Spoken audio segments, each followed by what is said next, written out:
Just shoot.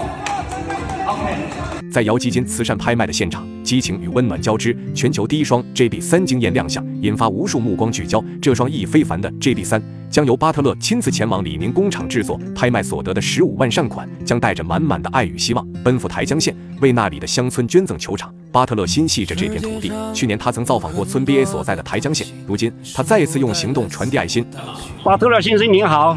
直播连线中，巴特勒与村长对话，言语间满是对这片土地的关怀。不仅如此，李宁还将与巴特勒一起为台盘乡中心小学翻新球场。孩子们热爱篮球的心将在全新的球场上继续绽放光芒。球场的巴特勒是个硬汉，球场外的巴特勒心却很细。他深知那些对篮球有着纯粹热爱的孩子不应被物质条件所束缚，希望巴特勒和李宁品牌越来越好，为中国基层篮球做出更有意义的事，为乡村小学的孩子们创造更好的篮球环境。因为每一个热爱篮球的梦想都值得被呵护。